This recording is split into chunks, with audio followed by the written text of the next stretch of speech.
Hi friends, ఈ వీడియోలో అయితే నేను బర్డ్ ఫీడింగ్ని చూపిస్తున్నాను. లెమన్ రైస్ పిల్లలకి ఇష్టమని మొన్న కొంచెం ఎక్కువ చేశానమాట. ఆ రోజు సరిగ్గా తినలేదు, ఇవాళ కరెక్ట్గా చేశాను కాబట్టి బాగా తిన్నారనమాట. మిగిలిన రోజు ఇలా బర్డ్స్కి పెట్టేస్తుంటాను. చూసారు కదా ఇక్కడ ఎన్ని బర్డ్స్ ఉన్నాయో. ఈ మధ్యన చెన్నైలో అయితే బర్డ్ ఫ్లూ ఉందంట.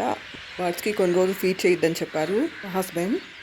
బర్డ్స్ నుంచి హ్యూమన్స్ కూడా అటాక్ అయ్యే ఛాన్సెస్ ఉంటాయి కాబట్టి కొన్ని రోజులు ఫీడ్ చేయొద్దని చెప్పారు. అందుకే ఫీడ్ చేయడం మానేస్తాను కొన్ని రోజులు. పిల్లలు లంచ్ బాక్స్కి ఇచ్చినప్పుడు లెమన్ రైస్ ఇట్లాంటివి కొంచెం మిగిల్చుకొస్తారు కదా, అవి పాడవవు అసలు. సో వేస్ట్ చేయడం, డస్ట్బిన్లో వేయడం అలా చేసే బదులు ఇలాగ బర్డ్స్కి పెట్టామంటే అవి చాలా ఆకలితో ఉంటాయన్నమాట. వాటికి ఫుడ్ దొరకడం కష్టం. చూసారు కదా ఎన్ని బర్డ్స్ ఉన్నాయో ఇక్కడ. సో నేనైతే బర్డ్కి ఫీడ్ చేసి ఇస్తుంటాను. చపాతీ, లెమన్ రైస్ ఇట్లాంటివి అయితే అస్సలు పాడవవు అనమాట.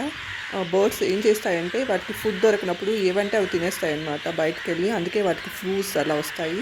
సో అప్పుడైతే చాలా జాగ్రత్తగా ఉండాలన్నమాట. Thank you for watching my video. Please subscribe.